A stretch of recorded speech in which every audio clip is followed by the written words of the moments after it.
todo el organismo. Bien. Hoy, como siempre lo hacemos, vamos a empezar con la pura fisiología del páncreas endocrino, ¿verdad?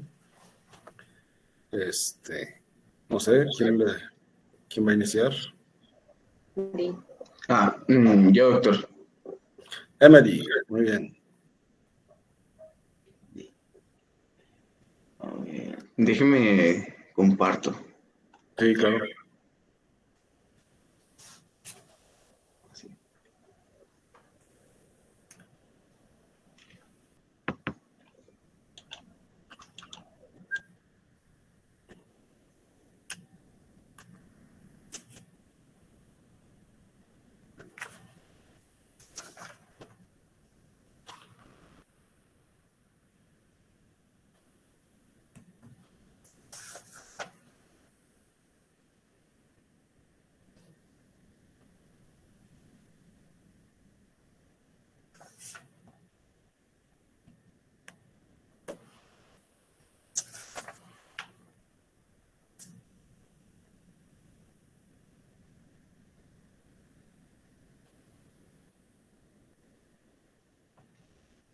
Estamos prácticamente todos, ¿verdad?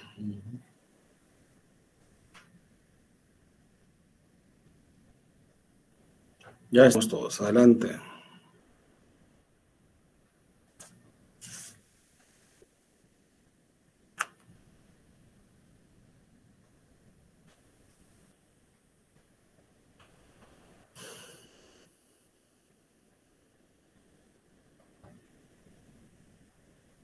Muy bien. Sí, ahora sí. Adelante.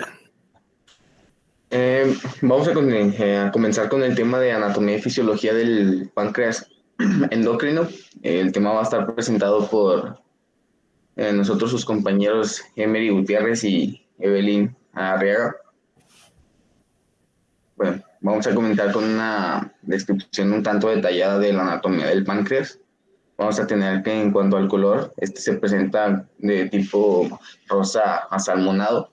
En cuanto a su forma, un dato principal que podemos mencionar es que se encuentra a nivel de L2, con una forma alargada que puede ir desde los 12 hasta los 15 centímetros de longitud. Esto va a presentar una consistencia firme y una superficie de tipo lobulada. En cuanto a su peso, vamos a tener que esto varía desde 75 hasta 100 gramos. Y en cuanto a su división, pues vamos a tener 4 porciones principales que van a ser cabeza, cuello, cuerpo, cola, un poquito mejor detallados más adelante. En cuanto a su localización, vamos a tener que el páncreas se encuentra dentro de la curva que está conformada por la primera, la segunda y la tercera porción del duodeno. Pues en esta localización va a comenzar su extensión, que es de manera transversal y un poco o ligeramente hacia arriba. Pues al encontrarse por la pared posterior del abdomen y asimismo detrás del estómago, pues vamos a tener que es un órgano retroperitoneal. En cuanto a su división, un poquito más detallado, pues vamos a ver lo que es la cabeza, que tiene relación principalmente o una relación directa con la columna vertebral y con el duodeno. Hacia la línea media del cuerpo, pues vamos a tener que estar la conexión, su relación con el cuello, que va a estar principalmente caracterizada por el paso de la arteria gastroduodenal, así como las arterias pancreático-duodenales, ya sea superior o inferior, que pues van a estar descendiendo por la cara anterior de esta. Después tenemos el cuello, que tiene una medida aproximada de 2 centímetros, que pues un dato importante de es que pasa por delante de la vena porta, y pues es un dato importante en la cirugía pancreática, además de que pues es importante considerar también una invasión vascular debido a tumores. Bueno, continuamos con el cuerpo, que se nos dice que esta es la porción más alargada y que tiene forma triangular, en la cual pues vamos a encontrar una superficie anterosuperior que se encuentra completamente cubierta por peritoneo, que va a dar continuidad al aumento mayor, y esta se encuentra separada del estómago pues por el aumento menor. En cuanto a la superficie posterior, vamos a tener que esta va a carecer de peritoneo a diferencia de las otras dos, y esta tiene una relación directa con la aorta abdominal. En cuanto a la superficie anterior inferior, vamos a tener que esta también se encuentra cubierta por peritoneo y que pues si le damos continuidad va a formar lo que es la hoja posterior del mesocolon transverso. En cuanto a los bordes, que son un poquito más simples, vamos a tener que es el borde superior que se encuentra en relación directa con el tronco celíaco, así como con la arteria hepática y esplénica. En cuanto al borde anterior, vamos a tener que este es donde se origina la divergencia de las dos hojas del mesocolon transverso. Y pues por último, por el borde inferior, vamos a encontrar que tiene una relación directa con la vena y arteria mesentérica inferior. En cuanto a pues, la última porción de esta, pues no tenemos más que agregar, más que pues es la porción más delgada y la que se encuentra más lateral. En cuanto al drenaje linfático, creo que hay una serie o un par de cosas importantes mencionar, que es que los linfáticos que se encuentren en el cuerpo y cola son los que van a drenar a los ganglios pancreatoesplénicos y preaórticos. Y en cuanto a los linfáticos que se encuentren en cuello y cabeza, pues son los que van a drenar a los ganglios que se encuentran alrededor de los vasos como la arteria pancreático-duodenal, la hepática y la mesentérica superior. En cuanto al sistema nervioso, hay un par de datos también importantes a mencionar, y en esta pues vamos a tener que se encuentran los dos sistemas, el simpático, con una función de inhibición en la secreción endocrina y exocrina, y el parasimpático, que pues es el antagonista de este, o todo lo contrario, que sería la estimulación de la secreción endocrina y exocrina. También vamos a tener que dentro del páncreas vamos a encontrar diversas terminales nerviosas, que son las de tipo de las terminales colinérgicas y las terminales adrenérgicas. También vamos a encontrar cierto tipo de neurotransmisores, como lo puede ser la acetilcolina, que pues se va a encontrar incrementando la producción de la insulina y el glucagón, o la noradrenalina, que va a estar inhibiendo la secreción de la insulina que es provocada por la glucosa.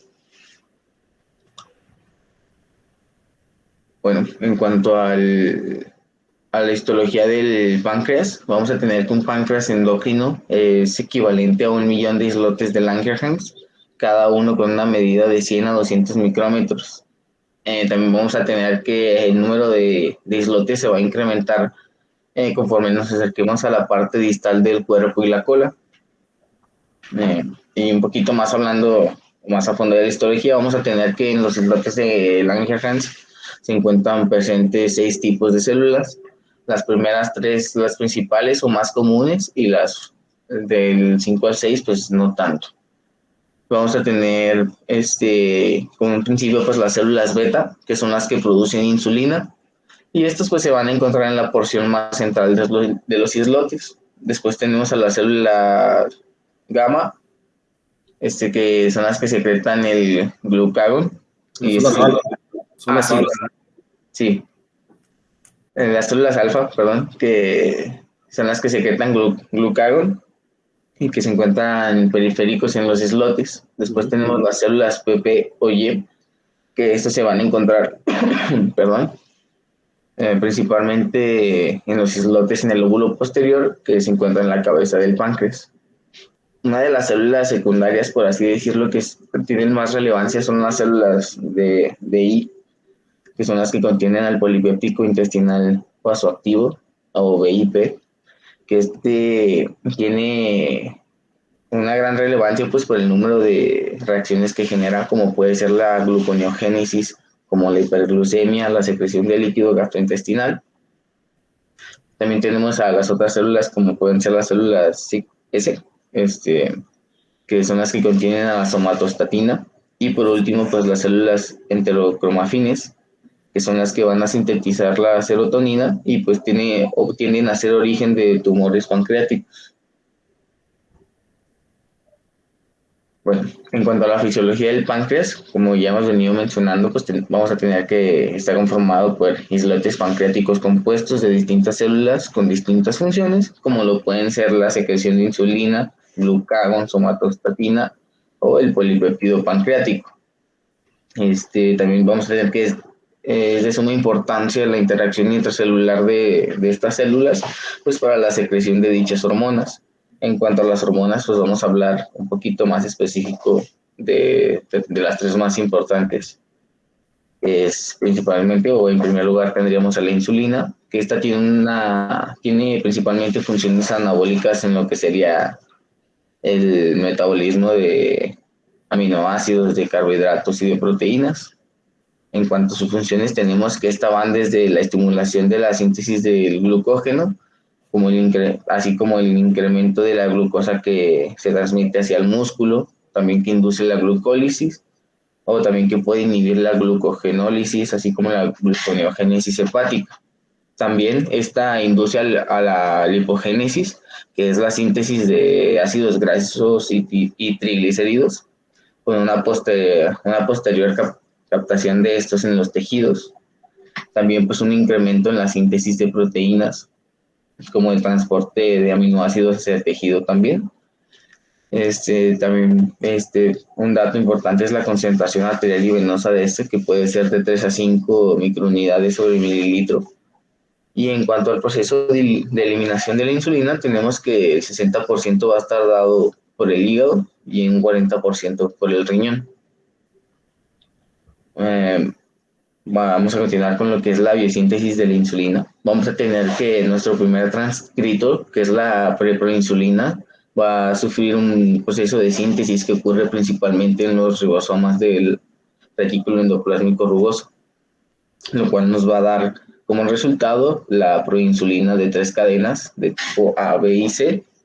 Y pues esta se va a transportar al aparato de Golgi, donde se va a encontrar con las enzimas proteolíticas, también llamadas convertasas prohormonas, que son la proteína de tipo 1 y 2, así como la carboxipeptidasa de tipo E. ¿Qué va a suceder cuando se encuentre con estas enzimas? Pues lo que pasa es que la proinsulina va a adoptar una estructura, o bueno, lo que sucede es que va a ocurrir la eliminación de la cadena C y se van a formar los puentes disulfuro.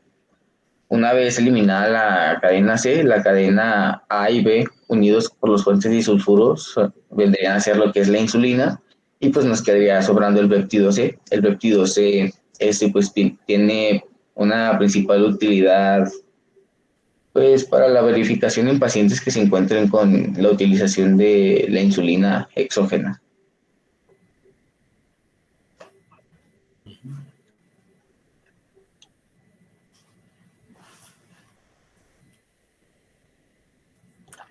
Y eso sería todo de mi parte. Muy bien, Emery, muy bien.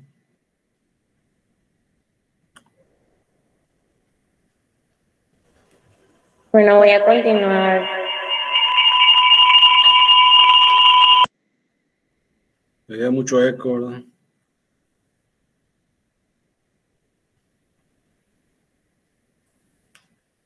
Bueno, mientras continúan, o sea, vuelven a presentar.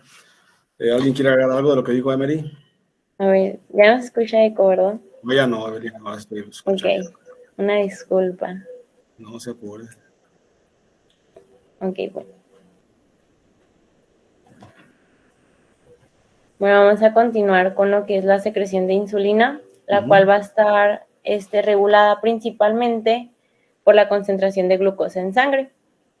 Bueno, pues aquí también tenemos una imagen de lo que nos acaba de explicar Emery, de que pues está el péptido C, y se va a ser cortado y pues nos va a quedar solamente la insulina. Tenemos ahí pues una molécula de proinsulina con su cadena alfa, beta, bueno, A, B y C más bien. Tenemos también que la glucoquinasa, al fosforilar a la glucosa, va a regular el flujo metabólico de esta mediante lo que va a ser la glucólisis. ¿Le hace la que sigue, por fin? Bueno, entonces vamos a tener que en su síntesis, la glucosa va a entrar a las células betas del páncreas mediante los transportadores de GLUT2. Entonces, teniendo ya la glucosa dentro, la glucoquinasa va a fosforilar a la glucosa, convirtiéndola en glucosa 6-fosfatasa. Luego va a entrar a la mitocondria, va a pasar por el ciclo de Krebs, por la fosforilación oxidativa y se va a convertir en ATP. Luego, este ATP se va a unir a los canales de potasio sensibles a ATP, que es, pues lo vemos ahí arriba, el que ATP. Al unirse pues va a cerrarlos y va a hacer que el potasio no salga de la célula. Y al no salir el potasio de la célula, va a ocurrir una despolarización de la membrana de la célula, lo que va a hacer que se abran los canales de calcio, va a entrar el calcio y así pues se va a vertir ya lo que va a ser la insulina fuera de la célula. ¿Le hace la que sigue, porfis? Tenemos algunos otros estímulos normales sobre la secreción de la insulina. Primeramente los aminoácidos, que realmente pues tienen un efecto muy débil, pero los aminoácidos que nos interesan aquí pues va a ser la arginina y el glutamato. Después tenemos también que la ingestión de triglicéridos también va a hacer que haya un pequeño incremento de la secreción de la insulina. Luego tenemos algunos polipéptidos gastroenteropancreáticos, como el glucagón, que va a estimular la secreción, también la gastrina, la secretina, y algunos otros como la somatostatina, que pues realmente lo que va a hacer es que la va a inhibir. Y tenemos después lo que va a ser una regulación neuronal, que por ejemplo pues las catecolaminas van a tener un efecto inhibitorio sobre la síntesis. Sobre todo esto se va a dar mientras estamos en un evento de estrés o realizando ejercicio. También va a ser estimulada la secreción de insulina gracias a los receptores beta adrenérgicos. Y en cuanto a la estimulación parasimpática, va a ser gracias al nervio vago, que pues también va a hacer que haya un incremento de esto. La que sigue, por favor. Luego tenemos el glucagón. El efecto de esta va a estar mediada más que nada por la activación de la adenilato ciclasa. Y como sabemos, pues el hepatocito va a ser su principal célula diana. Esto va a causar pues que haya un incremento de la producción hepática de la glucosa, o sea, la glucogenólisis y la gluconeogénesis, y también va a inhibir lo que va a ser la síntesis del glucógeno. Y otro efecto que tiene va a ser sobre los adipocitos y va a inducir lo que es la lipólisis. Bueno, en cuanto a su biosíntesis, el precursor de esta va a ser el preproglucagón, que se va a producir sobre todo en las células alfa, obviamente pues en el páncreas, en las células L, en lo que es el yeyuno y el colon, y en neuronas en el bulbo raquídeo, en el núcleo del tracto solitario. En cuanto a las células intestinales y neuronales, se va a utilizar lo que es el GLP-1 y el GLP-2, mientras que se va a utilizar en las células alfa la enzima proconvertasa 2, pues para convertirla ya en el glucagón. Le hace la que sigue, por favor. Luego, en cuanto a su secreción, vamos a tener 3 mecanismos de cómo la hipoglucemia va a estimular la secreción del glucagón. El primero va a ser un efecto directo sobre las células alfa del páncreas. Aquí pues estas también van a tener lo que son canales de sodio, de calcio y de potasio, que igualmente va a generar un potencial de acción durante la hipoglucemia. Otro efecto inhibitorio en las células beta, que también pues se me pasó a decirles que también tiene canales, dependientes de ATP para el potasio.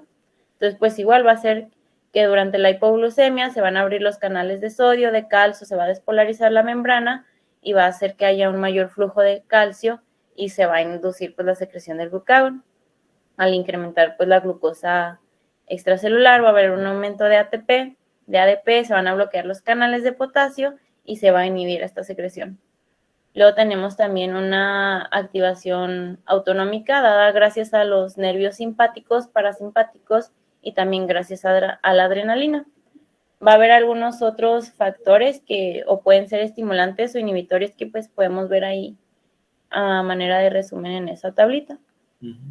Le hace la que sigue, please. Luego ya por último tenemos lo que es la somatostatina, la cual tiene un amplio rango de funciones, pero pues inhibitorias sobre todo. va a haber 5 tipos de receptores, pero nos interesan solamente 3, el 2, el 1 y el 5. El 2 que va a estar en células alfa y el 1 y el 5 que lo vamos a encontrar en células beta. Entonces, pues la somatostatina, ¿qué va a hacer? Va a inhibir la secreción basal estimulada por alimentos de insulina y de glucagón.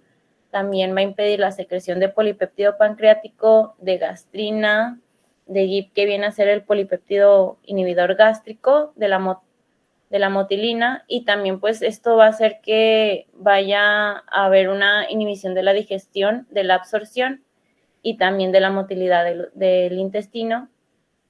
Entonces también pues va a haber una reducción en cuanto al transporte de glucosa, de aminoácidos y también de triglicéridos.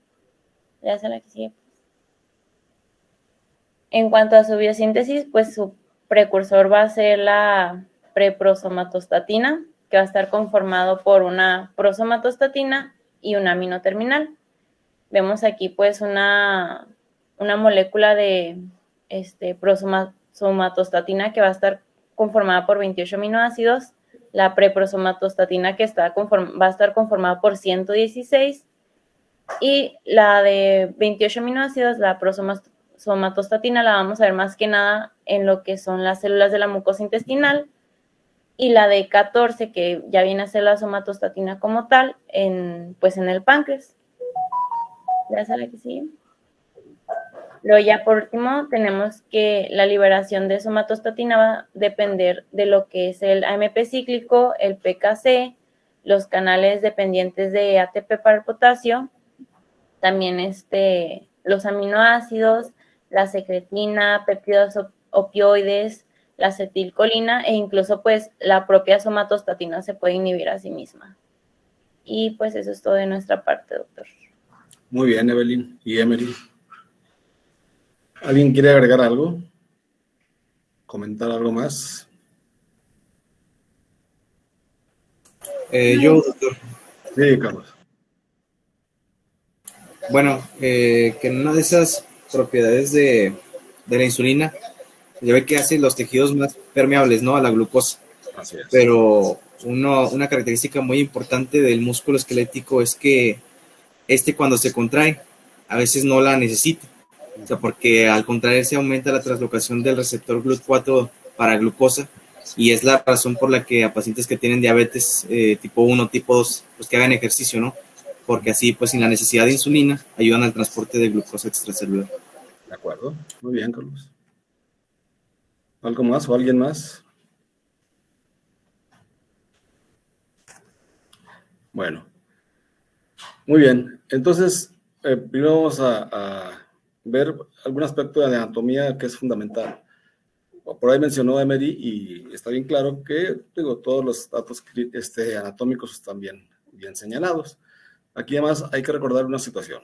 El páncreas, bueno, ya la situación anatómica ya la saben, ya la recordamos. Solo lo que hay que recordar aquí es que acuérdense que la vena porta se forma de las dos mesentéricas, ¿verdad? La superior y la inferior, y la esplénica.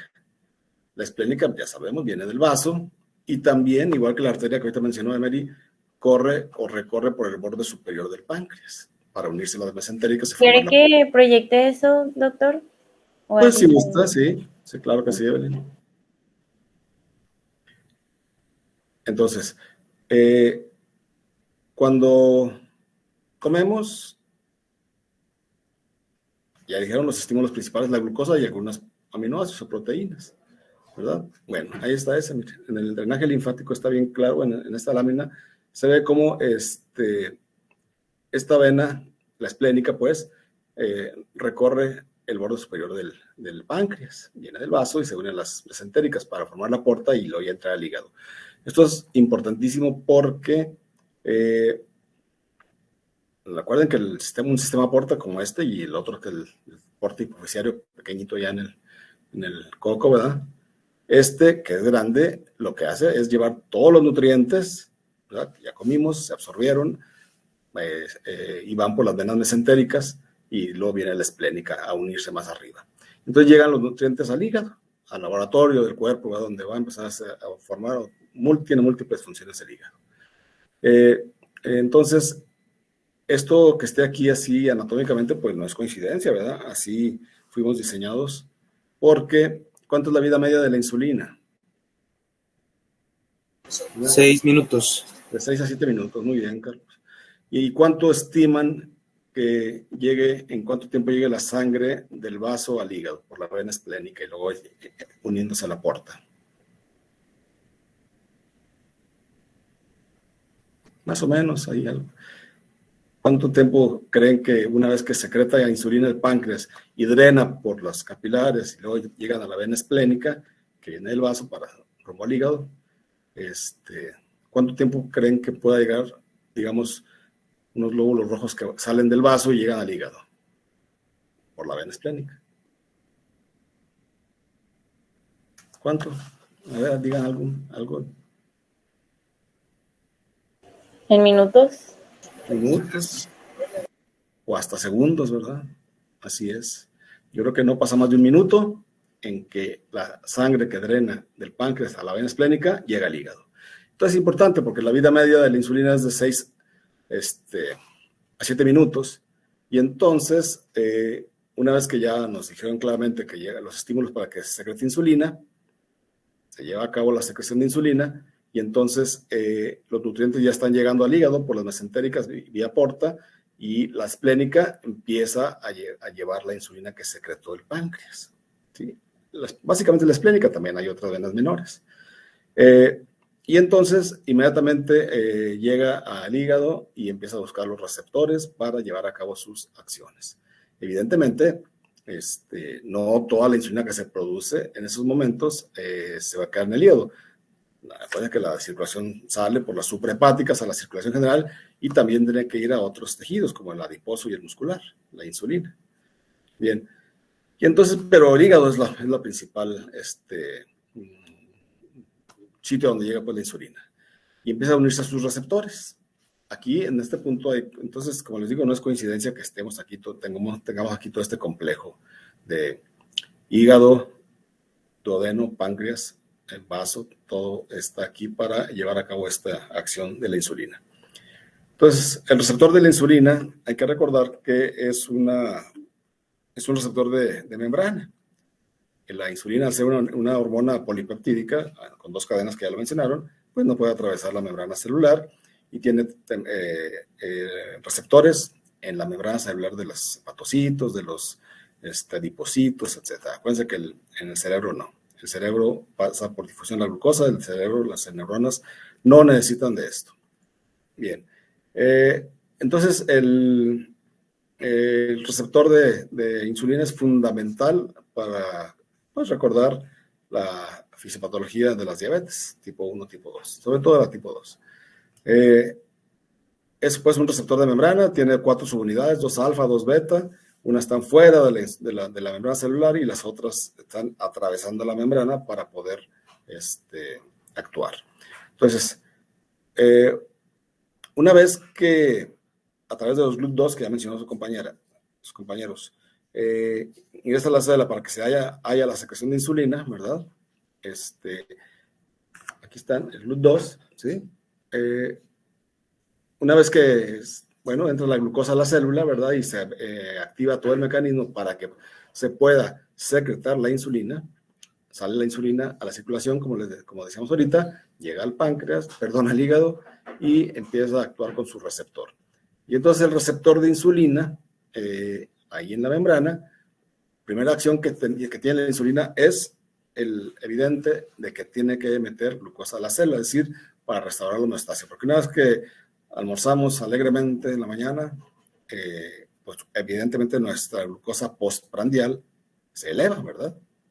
Y entonces se necesita insulina para volver a los niveles normales. La glucosa. Si tenemos 90 miligramos en ayuno y después de almorzar andamos en 150, 160, pues al cabo de unas 2 horas y media, los niveles de glucosa ya están normales otra vez. Gracias a la acción de la insulina, que es la acción más rápida, más relevante. Es cuestión de minutos u horas, pues, un par de horas. Esto lo hace a través de que se interactúa con su receptor y se ponen en juego diversos mecanismos que se llaman post-receptor. Pero bueno, para que se activen estos transportadores, aquí son GLUT2 para que entre la glucosa, pero para que entre la glucosa ya a la célula y empiecen sus mecanismos de almacén, se requiere que se activen los GLUT4, el transportador tipo 4 de glucosa. Y eso lo logra la insulina al interactuar con su receptor. Y entonces esos GLUT4 se expresan en la membrana y empieza a pasar glucosa al interior de la célula para llevar a cabo pues, el almacén como glucógeno, como una de las acciones. Entonces, esa es la acción más rápida. Pero la insulina es una hormona anabólica y una vez que pues, ya pasaron los 6-7 minutos de vida media, se desnaturaliza la insulina, ¿verdad? Se separan sus aminoácidos, es la palabra bioquímica, ¿verdad? Desnaturalización, y evidentemente ya no actúa, pero el hecho de que la insulina actuó y activó al receptor de insulina, hace o le deja información a la célula, no nada más de que exprese los GLUT4 para que pase la glucosa a la célula, sino que también le deja información que tiene que estar sintetizando proteínas y grasas, y también carbohidratos, como el glucógeno. Entonces, pero esas acciones anabólicas de síntesis de proteínas, grasas, carbohidratos, es a través de horas o días. Es decir, ahorita que comimos, almorzamos, bueno, los que ya almorzamos, ustedes también ya almorzaron seguramente. Nuestra insulina se elevó y ahorita ya está haciendo su trabajo de que pase la glucosa al interior de la célula, pero también le está dejando información a las células de que tienen que sintetizar esos compuestos. Entonces es anabólica y por ello, si ingerimos más calorías de lo que se necesita, pues vamos a empezar a almacenarla como grasa. Y a la inversa, si por alguna razón, esto es una parte fundamental de la fisiopatología de la diabetes tipo 2, fallan los receptores de insulina, tanto en cantidad como en calidad, entonces el primer paso es de que la glucosa se va a elevar, pero también no va a tener ya ese efecto anabólico que les digo que puede durar hasta días, horas o días después de que se unió a su receptor. Es por ello que uno de los primeros síntomas del paciente diabético de reciente diagnóstico es la pérdida de peso. Ya no tiene tanta o completa la acción anabólica de la insulina y el paciente empieza a perder peso, ya no tiene una buena actividad anabólica en sus células. Y esos receptores, ya lo adelantaba Carlos, van a estar sí, en la membrana celular en base a mantener el peso ideal o hacer el ejercicio. Es decir, cuando una persona empieza a tener sobrepeso o obesidad, no hace ejercicio, la dieta no es la adecuada, los receptores no van a estar en forma adecuada y por lo tanto tienen tendencia a desarrollar diabetes. Ya lo veremos en la fisiopatología. Y esos receptores pueden internalizarse, como se dice, ¿verdad? Ya no se expresan adecuadamente en la membrana celular y la insulina ya no va a encontrar una buena cantidad de receptores en el paciente obeso o sedentario. Y empiezan los problemas metabólicos. Igualmente el GLUT4, es el transportador tipo 4 de glucosa, también no se expresa adecuadamente cuando hay falla en los receptores. Y es una situación compleja porque por un lado ya no hay receptores adecuados y ya no hay transportadores adecuados. Y entonces empiezan a elevar los niveles de glucosa. Ya lo recordaremos en la fisiopatología, sobre todo en la diabetes tipo 2. Y el otro punto importante es de que hay situaciones en las que, pues sí, hay adecuada cantidad de receptores, pero el paciente es diabético, la persona es diabética. Entonces, aquí hay siempre desde hace años, décadas, la investigación está dedicada a investigar por qué hay diabetes en pacientes con receptores adecuados. Y entonces, hasta ahorita se les conoce como los defectos post-receptor. Es decir, llega la insulina, se une a su receptor, y adelante, o sea, en los pasos metabólicos siguientes ya no hay unas acciones adecuadas, no se conocen todavía los pasos por los cuales pueda estar dañada estos mecanismos y se les conoce como así genéricamente, ¿no? Como mecanismos o defectos, mejor dicho, defectos post-receptor. Ahí radica mucha investigación de a nivel internacional, pues. Bien. Entonces, eso es lo que hay que recordar de los receptores de insulina. Bien. Y el otro aspecto también que hay que recordar es de que la insulina, una vez que se secreta en respuesta al estímulo de la comida, sobre todo carbohidratos, tiene dos secreciones, o sea, dos fases de secreción. Es bifásica la secreción de insulina. Una es rápida. Comemos y al cabo de unos minutos ya hay secreción de insulina con una secreción, un pico de secreción rápida, alto. Y luego va bajando el transcurso de 1 hora, hora y media, y al cabo de las 2 horas, 2 horas y media, hay una secreción otra vez de insulina, pero de mucha menor cantidad comparada con la primera fase. Entonces, es una secreción bifásica, una fase rápida, intensa de insulina, y luego más adelantito, en 2-3 horas, una secreción muy discreta de insulina. Esta secreción bifásica, o sea, la primera fase de secreción de insulina, la tienen muy disminuida o hasta perdida a algunos pacientes diabéticos tipo 2. Esa fase 1 de la secreción de insulina, muchos diabéticos tipo 2 la tienen muy, muy dañada.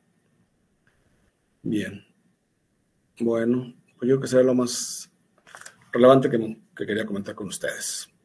¿Alguna duda o comentario de esto?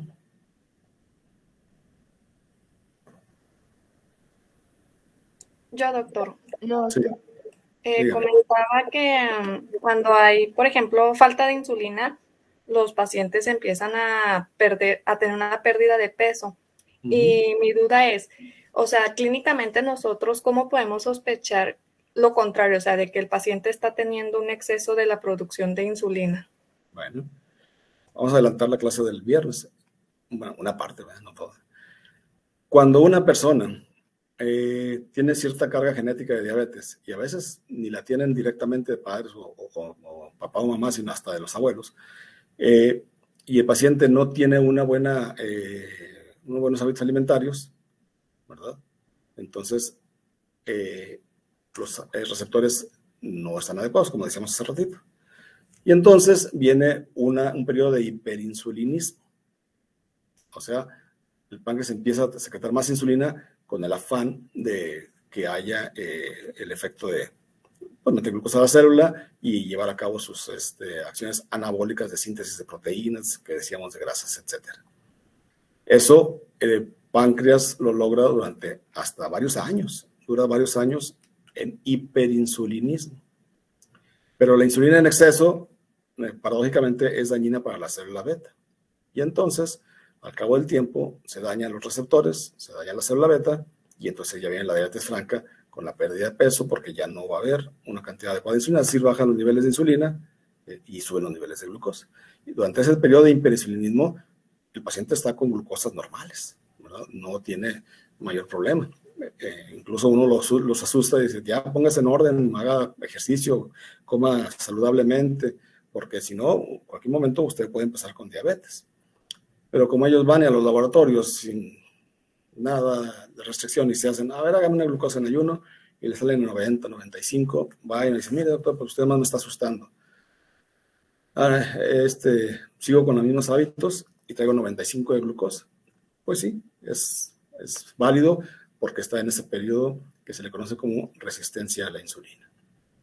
Y entonces tarde o temprano van a caer en diabetes. No sé si le contesté la pregunta, Nancy. Gracias, doctor. De nada. ¿Algo más?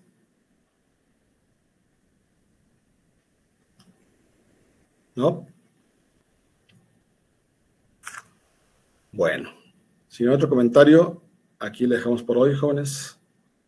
Nos vemos el viernes con la fisiopatología de la diabetes tipo 1 y tipo 2, ¿verdad? Es el tema que sigue. Nada más. La pura fisiopatología de esos dos tipos de diabetes, 1 y 2. ¿Ok? Sí, doctor. Gracias.